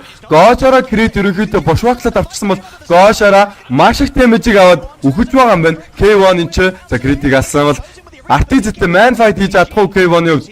За BKB дарсан байсан учраас ерөнхийдөө хэсэггүй хугацаанд бол зайгаа байрлаа Artiz-ийн хувьд. За K1-ийн хувьд shadow dance байхгүй. За хоёр дахь shadow dance-аас байхгүй.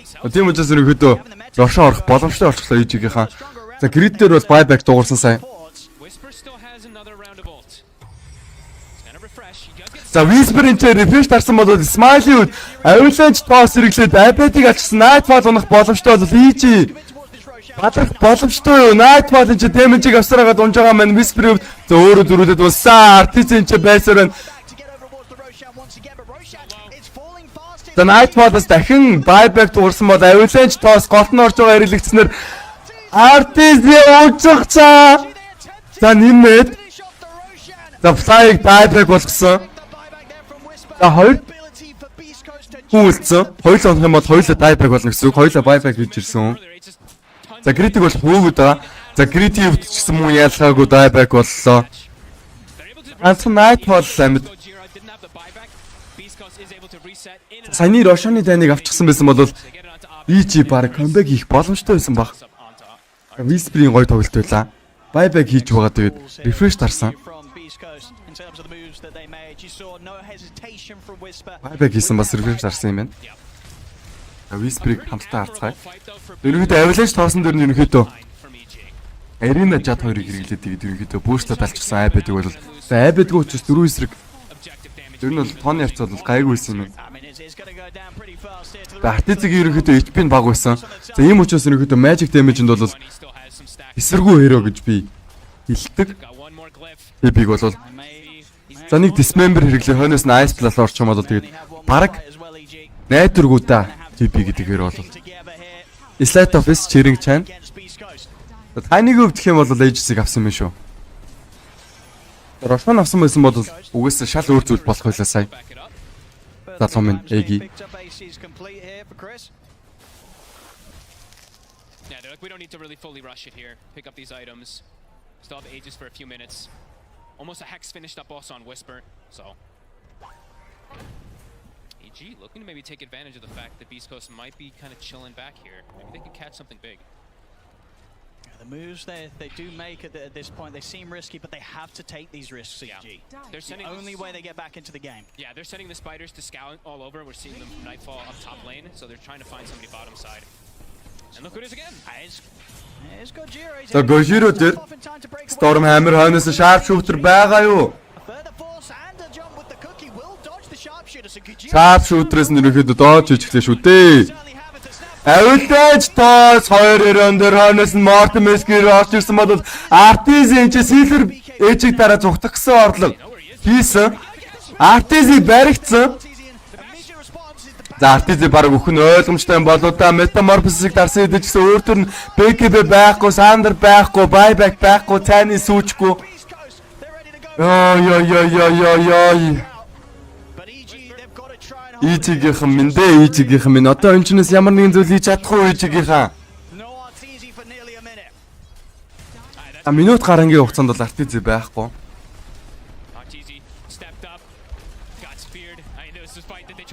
За Spear-н дээрээс бол сая баригдчихсан. За нэмээд энэ ч бүр критик унгаж байгаа юм байна. За GG-г бол зарлсан.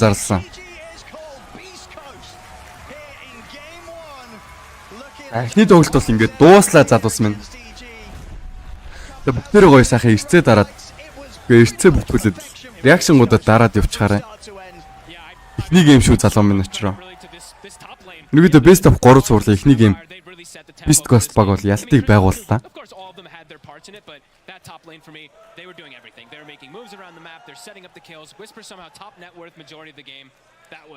Quite a performance really from Beastcoast. За тайлбар ямар байсан залуусаас тань бодлоо хуваалцаарай. За миний хувьд гэх юм бол тайлбарыг нэг удаагүй нэг сар орчим л болж байна одоогийн байдлаар. It really wasn't. It's something that we've seen in the past from Beastcoast when they get themselves onto the main stage here at any sort of LAN. They just pop off to another level. It's the way they're in sync with each other, it just doesn't get any better. And EG, they're going to have to step it up coming into game 2 because this game 1, Beastcoast are going to be on a bit of a different level here. They'll get the first victory in this best. За баярлаа бро. Go Beastcoast гэсэн мэн. За Beastcoast руу ерөнхийдөө ихийн оц руу орсон хүмүүс нэлээд байгаа. Бүгдэнд нь сайхан амжилт хүсье. What a victory. Guys, do you want to break down a little bit? What did you think about the game? Just an incredible game from Beastcoast. Like, they identified how EG needed to enter this game, a strong lane from Brood, getting the early towers and kind of choking out the map. So Beastcoast were like, let's just dumpster our lanes, let's just dominate this early game, and then this EG entire concept just never came online. So you didn't get to see EG play their style of game. But we were quite Энэ жил гэхдээ Secret ялчгүй чемпион болж магадгүй би ч гэсэн хувьдаа тэгж бодоод байгаа brother. Play around, our brood were quite happy. They looked like they were setting the pace of the draft, but then it all, after the draft. The concept is good. But in Dota, you can have a good Ганц зөргийн зөв байж you lose магадгүй. 3 lanes, you're not going to win the game. It doesn't matter. And they did get dominated quite a bit everywhere. Later on in that first rotation, За гарч байгаа хүмүүсээ үл сайхан реакшнгуудаа дараад эрцээ бүртгүүлж гараарай. they all just crumble. And exactly Намайг да 2 cast хийсэн ингээд цус дэмжих хүсэх юм бол миний насны дугаар баруун гар талын дээд болон дээр байгаа. Тэгээд donation хийж болно шүү залуусаа. Тийм байна. Where they overstayed their welcome. I think you were mentioning, and Sheet, whisper. Whisper To me. Let's He's go. way too good. Like 13-14 minutes, he had the highest net worth in the game, like 7,000. He's got every small item that you need on Mars. Like that might be one of the biggest downsides to Mars. You have to buy a bracer, a sword ring, phase boot, so on, and it can delay your blink really hard. But he had all of that by 14 minutes, and he was just so active. He's going to bot, right, responding to dives, getting those kills, rotating again, getting that blink, making more plays happen. He was just the complete crucial point for Beastcoast draft to play around his timing. He set the tempo so well for everything they wanted to do. Yeah, and even in this fight that you're seeing here, unfortunately Arteezy not able to pop his BKB before meta and just kind of got caught out and deleted. And yeah, nice pickups and a cleanup by Beastcoast. Sometimes these small items, they truly do hurt you. They delay your blink dagger, but just like Sheep said, small items in a game such as this one actually work in his favor because he has mana always to spam out versus the Broodmothers, so he can't really assault the towers. He can position himself really well in front of that tier 1 tower, just defend it forever. Meanwhile, at EG, I feel like they got caught in this, okay, we're losing, but they forced the tier 1 tower a little bit too hard too many times. That's why you just saw Arteezy. He gets picked off before the BKB is popped. Why? Because they have all the vision they need. They know exactly where EG is all the time. Yeah, and then again, congratulations to Beastcoast, really selling pace. And I know you guys have a lot of questions. You want all the answers here at the panel, and one of the most important questions, hairlines, this man can answer for you.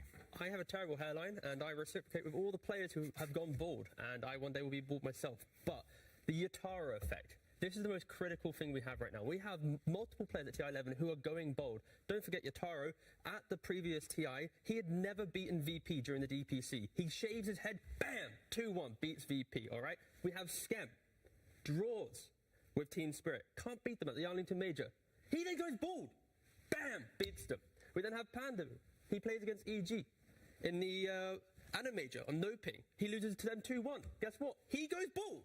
He then wins 2-0 against EG. So finally, Arteezy, Bald Teezy, hasn't beaten Beastcoast yet. Draws with them 1-1. Yet to find out if he can beat them. He lost game 1. The Bald effect dictates he has to, in theory, statistically, that this time they aren't lying, Naz, he should win.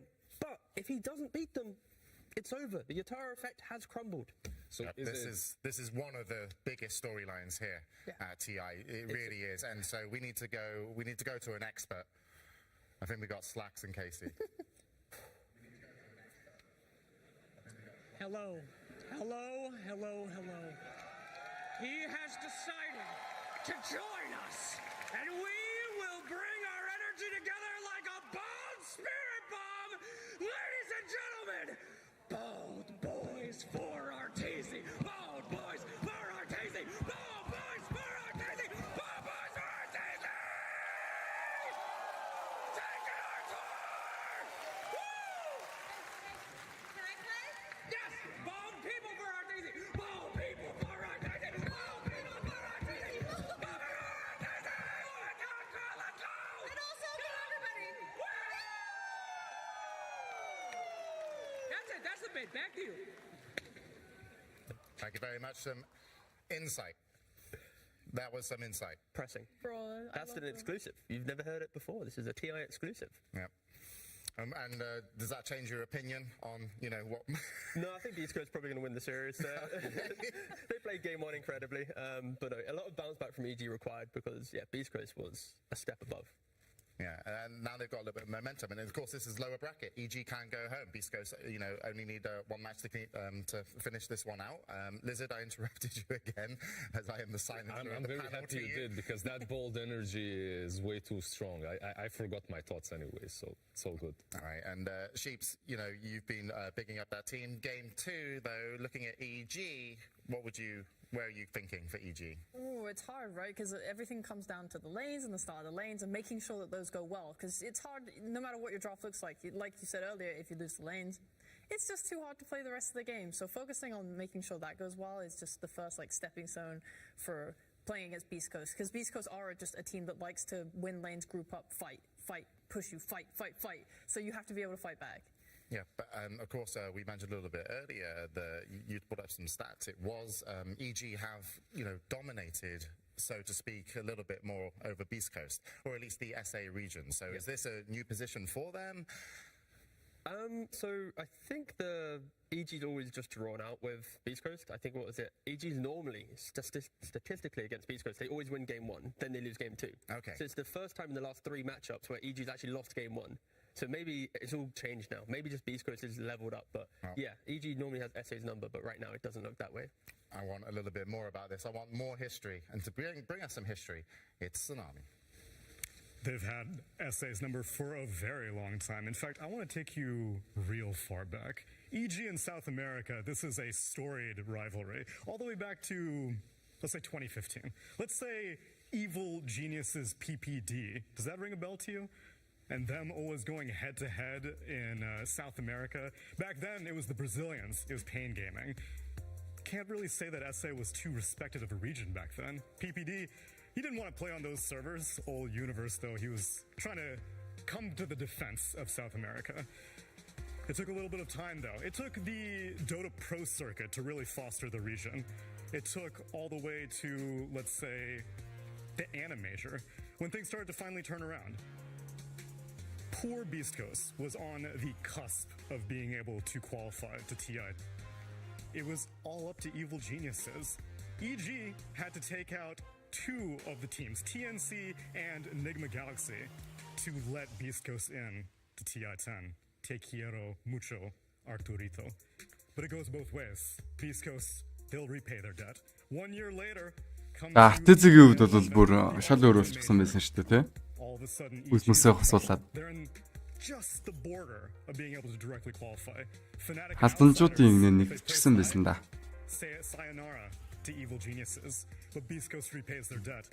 Мимүүд бол гарсан байна. And they bring EG all the way to this TI. Now, will Beastcoast giveth and taketh away? Will they do it in a 2-0 fashion? We'll have to find out with this next game. Thank you very much, Tsunami. Yeah, it's, there's a history, and it's, I want to say hi, by the way, Tsunami. How are you doing? I hope you're going to turn your mic back on in a moment. I'll hang out. I'm doing great. How are you? Yeah, we've seen you over in the corner kind of preparing these segments. You've been playing a lot with your new toys. I have been. It's been a delight to augmented reality enhance the experience. I thought that you were a hologram for the first day. Yeah, I also got told though you did say you asked to make all the Dota heroes smaller. Could you tell us? Listen, the scale is just inherently off. They're mere pixels on my screen. I'm glad that you're all sitting because then I would also feel somewhat underscaled. But we're fine right now. No, please stop. Wait. I'm not a fan of this. Don't break the panel. This is why they only let a certain amount of people over here because too many Dota commentators in one room and panelists. It just goes haywire. But to get your opinion on game 2, what are you thinking between EG and Beastcoast? I know Bulba was particularly thrilled about getting the Broodmother as a first pick. I remain reluctant. Nightfall has been doing great on the hero. In fact, I think this was only his second loss on the Broodmother. But time and time again, I see stubbornness be the downfall for Evil Genius drafts. I think Broodmother might be one of those things that they might need to go back to the lab. And same thing with the Sven. I know Fly's been doing great on Sven as well, but it's becoming a bit telegraphed. You can get away with it in group stage, but come bracket play, come against South America, you got to wrap it up. All right, and the teams are on their way out. Thank you very much, Tsunami. And we look forward to getting more AR and more Tsunami and hopefully Purge in the future as well as the teams enter for Game 2. This is potentially the elimination game for Evil Geniuses. Tsunami mentioned, yes, maybe stubborn, but they've, you know, a seasoned team. They've got a lot that they can show here on stage. They've got a lot that they can draft. You know, I'm really looking forward to see if they can, you know, kind of get RTZ more involved and more comfortable. It did feel like those lanes really kind of didn't allow him to play his game. But on the side of Beastcoast, what a great storyline. If they can come through this lower bracket, beating out EG would be huge. And, you know, so many South American fans, you know, this has really been a great year for SA. Yeah, 100%. And you mentioning about how great that previous game was, I think in the pre-show we mentioned how EG, they rely on like Arbed, crit, they kind of unlock everyone off the play. Beastcoast did an exceptional job at just preventing them from having their games, so we never got to see EG hit their form that allowed them to top their groups. And ever since that loss to Boom, then they lose to Thunder, Awaken, and now this game as well. It's like we feel like we've not seen EG really leave laning phase with a position in which they can play. I feel like they've now had multiple games just back to back where they just entered hoping for a mistake from their opponents. So that's usually EG as well, right? Like their mid lane might win, but overall they look for an evenish laning stage, a draw perhaps, and then they slowly control the map, they farm it all up. They were never considered like this ultra aggressive team that's going to get on your side of the map and just destroy you early on. They're more methodical. It did feel, though, that they were sort of lacking the idea of what they were meant to do, because your lanes went badly, but you're not without tools. We looked a lot at RTZ and the utilization of TB. A lot of these times the carry will go to the off lane and help push the tower, and when you have Brood, you want to sort of take this tower and unlock more of the map, because if Beastcoast are defending their mid tower, which was a massive priority for them, you can at least try then to fan out across the map and outfarm them a little bit, and you're not doing that when you're not taking these towers. So we saw RTZ instead go mid with the meta and die there. Instead, I think if they had used more of their forces to go bot and take that tower, that would have been a stepping stone to start getting the map back. Yeah, for sure. Just being able to open up the map and just play your heroes. And like when you look at the historical games between EG and Beastcoast, the time that they are beating Beastcoast is when they have just really strong, robust lanes that can take the fight. Like in Arlington, they had Viper Marcy. In the Stockholm Major, they had Tide Hunter with some Shaman, Quaps. Like these heroes that just do well and then just overwhelm at a strong point. And this previous game, it was more just we exist, take towers, and we continue farming, and then we pressure. But so you could see the idea, right? Yes. Like eventually, if the TB has a decent, like we can't just backtrack everything we said during. No. Like, I mean, if the Brood had a good lane, it's completely different, right? Exactly. You kind of take over the enemy map, then the Ember can actually catch the backlines. In this game, Abed felt neutral. Like he couldn't do anything. He couldn't cut to those backlines. He couldn't deal with the Crystal Maiden or with Gojira, and they played extremely well. Like we just can't talk about these things that EG hasn't done. Yep, we'll just have to see what they're going to do this time round. Thank you, Lizard, because we're ready for Game 2. We'll be heading into the draft momentarily. Beastcoast versus Evil Geniuses. Game 2. Game 2. Getting ready to start. The draft is, as they said, moments away, as they will soon be getting their first bans. And this could be EG out of the international, but of course, you know, not necessarily. But if you were to, you know, winning this, and you know how the games work, but what would you say if you were kind of back with EG? Like, where would the talk be? Because it's not that they've just lost their first game. It's that actually this is a continuation of a bit of a lost streak. So if you're a captain, if you're a coach, are you kind of now getting a little bit worried? No, I don't think you should have fear at all at this point. I know it's hard, but well, he's a panelist now, so you wouldn't be able to get him. No, I wouldn't. That's true. Anyways, I'm going to try my best. My mum might be proud. But yeah, I think it's more about identifying what's gone wrong. And I think I mentioned it before, they've had like 4 or 5 games in a row now where they've not left laning phase with any wins to a lane, pretty much, it feels like. So they need to go in and go, let's respect Beastcoast aggression, let's try and match some fight at least in lanes. We don't need to be super aggressive playstyle and change EG, but we just need to be able to enter the lane and go, we're going to kill this hero, we're going to dominate a lane. And that's probably it. Just a little pep talk. Perhaps something like a different position 5 can help with that, because if you identify their losses as well, you had a very passive 5. You have a Sven. Later on, of course, he's strong. He brings utility. He brings the war cry. In the laning stage itself, it doesn't set up kills. It doesn't set up kills, and it's not a Marcy. Exactly, and it won't really dominate the lanes. You have to respect that Beastcoast are coming out all guns blazing. Like if you lose the laning stage that hard, they won't let you recover. Yeah, and maybe that's a little bit of confidence from EG with like, hey, you know, lanes we can win and lose a couple, but don't worry, we're going to fall back on this mid time. За юу энэ залуусаа. Last match they lost all 3 lanes. I'm back, your boy. Ирсэн. Do you agree? Just like, you know, focus on the EG 2 дэг санаа зовлтгүй ярьсан л байгаа гэж байна. Харж bro. Get off the EG train because it could be going over a cliff. Okay. Let's go Evil Genesis гэж байна. So let's go. Fast tickets to Beastcoast. You're sat up front. So Beastcoast. Эмоц нэр яаж ирсэн bro? Артидэдээ уцаар бол богцсон юм уу? Тэд ч халзан болчихсон байлаа. Тэгээ халзангуудын нийгэмлэгт орчих юм бол тэгээд холбогдох боломжтой л бах тий. Ижлэгээ өсөө осуулж байгаа л. Би чантай ижлэхэн халзан нөхөр байна гэж байгаа л. Ятарочийг өмнө жил халдсан болж байгаа тэгээд тий явсан шүү дээ. Lower practice grind хийсрэгээд давсан санагдаж байна. За EG-ийн драфт бол шууд бангаар эхэлж байгаа угсаа ойлгомжтой. Хоёулаа бол 2-2 бондод эхэлдэг.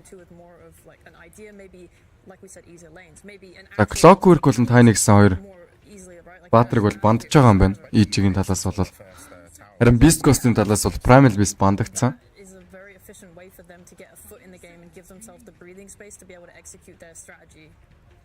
I just love the fact that we entered this draft and it's instantly 3 bans, like one after the other, and then it's like the final okay. Think about it. And this time the adaptation. Let's see, brother. EG is going to be first pick. За EG-ийн ерөнхийдөө first pick бол Crystal Maiden байж таарлаа. За баг Flying Crystal Maiden баг. За Storm авах юм бол EG угаасаа хараалт авчихс гэдээ хожигдох баг. Харин Storm өгөхгүй илгөө буул баг юу. Тэрийг бол ойлгосон бах өмнө жилийн TIS бол.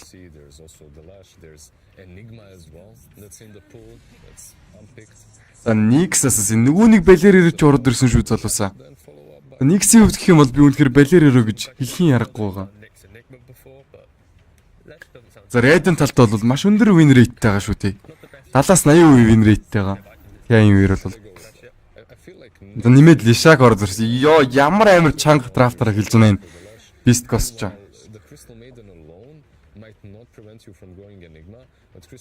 Тэр EG-ийн талаас бол офлайн дээр бол Beastmaster гэх хэрэг авч байгаа юм байна. Энэ бол Nightfall-ийн хэрэг баг.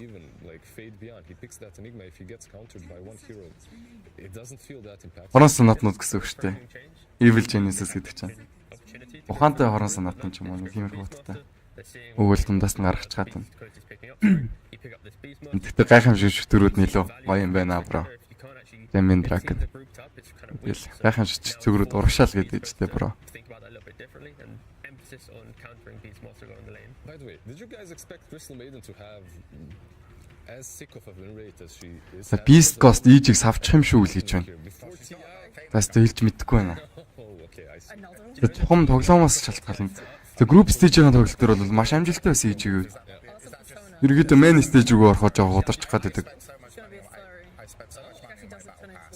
Одоо хүмүүсийн өмнө тоглож чаддаг юм уу? Тэстэ хэлж мэдэхгүй байна. Тэг ямар ч юм 3 дахь байрал ав security авчихсан гэж хараад байгаа EG-г бол 3 дахь байр хүртэл явдаг EG баг бол угаасаа 3 тооны хараалтай гэж хүмүүс бол ярьдаг, хэлэгддэг.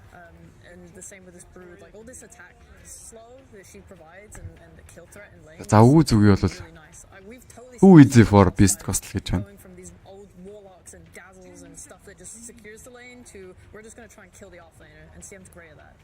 Did you expect that? Because okay, brother. Everyone was all in on the healers, right? Beastcoast-ийн банк бол өсөө ойлгомжтой. Abed-ийн Primal Beast, тойноос нь бол Artisan Shadow-ийн. За Inokrig бас бандж байгаа юм байна. Магадгүй Roaron дээр Cataclysm буун гэж бодож байгаа. Эсвэл Frostbite-н дээр бас Science Track буугыг бас үгүйсэхгүй байна. EG-ийн талаас бол харин K1-ийн Баатрыг бандсаарагдаж байна. Chaos Knight. Дөлцөн 3 баатар нь бол уусаа. Бид авч магадгүй гэж одоо бандсан юм шиг байна.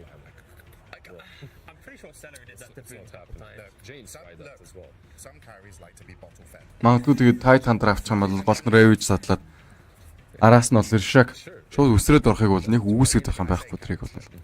gratitude that Carrie gives me when I buy Course, the joke did not land. Continue, panel. За Beastcoast ерөөдөө дөрөвт banning face-ээр бол Woodwink-ийг бандж байгаа юм байна. Харин EG-ийн 5 дахь banning face юу байх нь хамтдаа харъя. Just got a lot better here at the international. Welcome back. Lizard, sheets, take us away. Thank you. Одоо EG биш тэ энэ дээр өжигдөх юм бол тэгээд bye bye штэ бро. Yeah бро, шууд хацагдана. Ерөөсөө өршөөл байхгүй. Lower bracket учраас тэгээд upper bracket гэсэн бол өршөөлттэй л дөө. Гэхдээ lower bracket гэдэг утгаар бол ерөөсөө өршөөл шал бол ерөөсөө байхгүй. Өмнө нас хожигдчихсан шүү дээ EG-ийг Thunder Awakening гэдэг багт бол 2-1 харьцаатаагаар хожигдсноор тэгээд lower руу унчихсан. Lower-оос бол унах гэсэн ойлголт байхгүй, хасагдана л гэсэн ойлголт байгаа.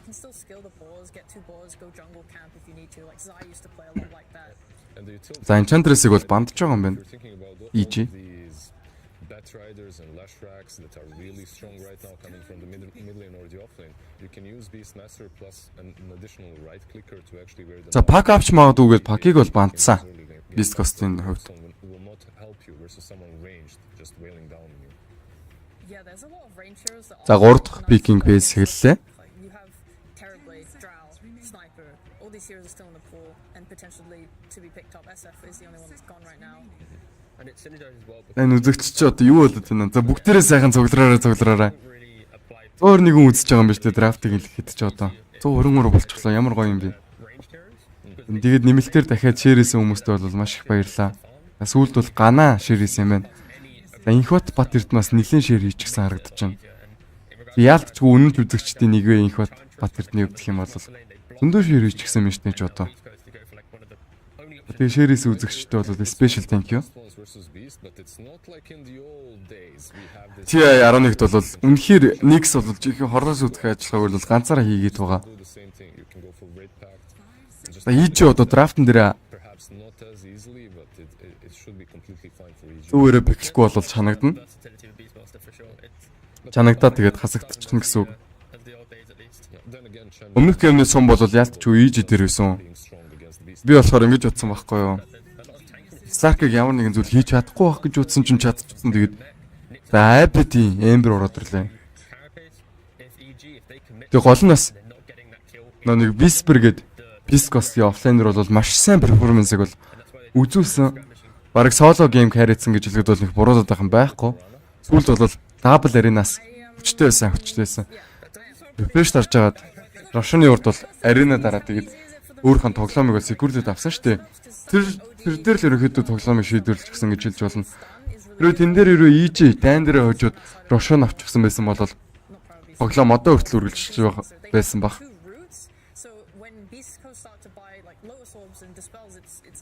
To get these guaranteed arrow setups. I feel like if Beastcoast pick Conquer themselves, like right now, that is all the damage mitigation required to be strong enough that you can brush off EG's aggression. Яг зөв тоглоомнаас шалтгаалж байгаа тийм ээ. Whisper өвдөх юм бол нэлээд сайн тоглосон. Физик чинь саяхан энэ ас серверт орж ирчээд үйлээд байсан шүү дээ. Энэ сервер чинь support өгөх юм байна гэдэг. Тэгээд ерөнхийдөө хид цавуулсан харагдсан. RTC-ийн main account бол доор тоглодог. Smurf жиж магадгүй л дээ. Ямар ч савуулж ирсэн.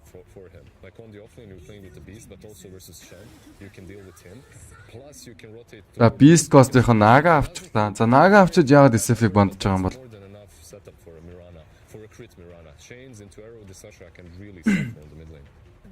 За Naga-гийн illusion устгадаг хэр одоо хэрэгтэй байна.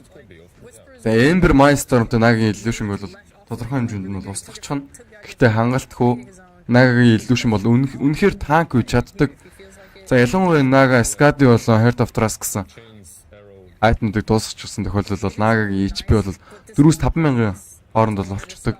За энэ үед бол ерөөсөө юу ч хийгээд нэмэргүй гэсэн үг.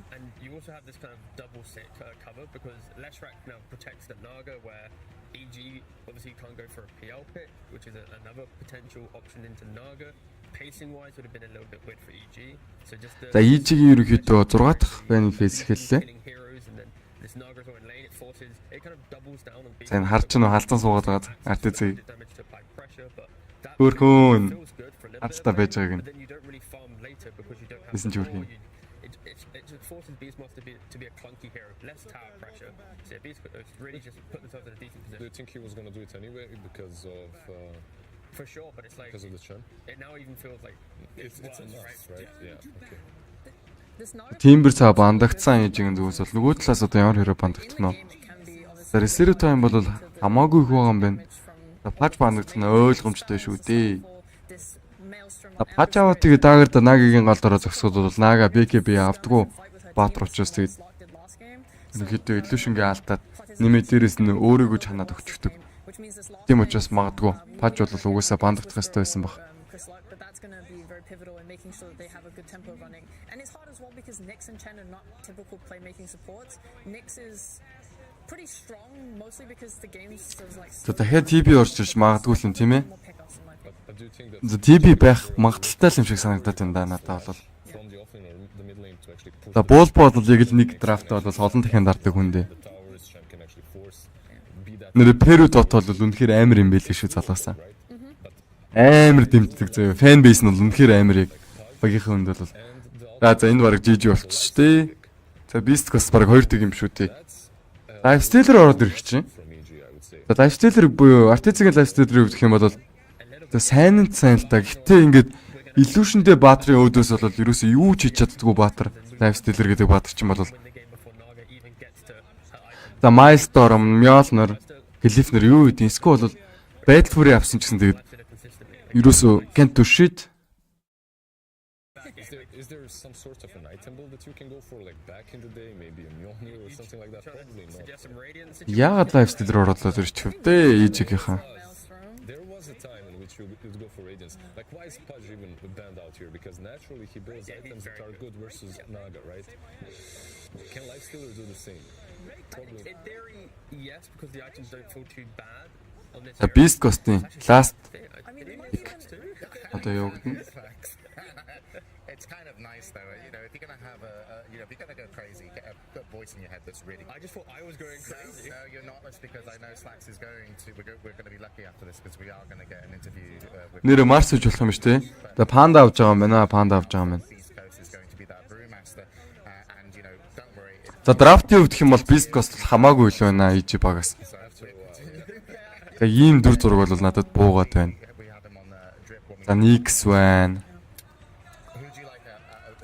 Яа.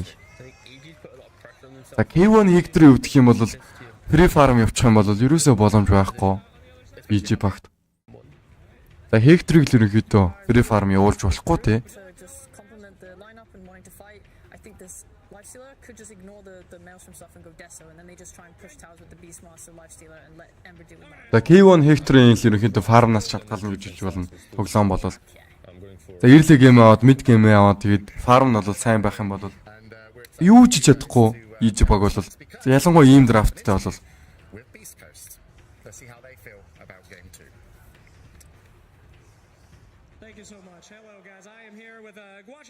За сум бол Beastcoast талтай байна бро. Beastcoast. Thank you so much for taking time. So, want to ask you a lot of comfort heroes coming through on this draft. The Chen, the Nyx. I believe you guys have not been beaten on your Nyx yet. So, I want to know just how confident you were going into this game. Харин Nyx авчлаа. Би бүр гайхаад ах юм.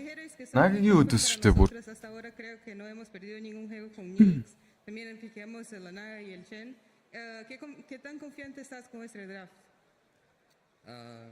Bastante confiado, ¿no? O sea, За Перигийнхнаас ерөнхийдөө ярьцлага аваад байна.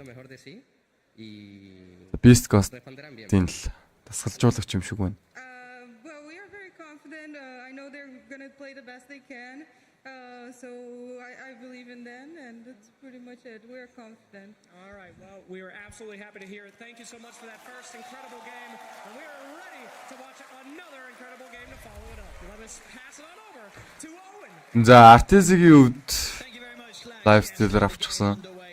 Ямар нэгэн зүйл хийж чадах нь EG-гийнхэн бол smoke дарчихсан юм байна шүү дээ. Үүнийхээ ачаар бол Ward-ыг бол аль хэдийн зоогоод авлаа. After such an incredible group stage, which if anything just gives more credit to how well Thunder Awaken and now Beastcoast are playing against them. You know, what do EG have to do to try and get back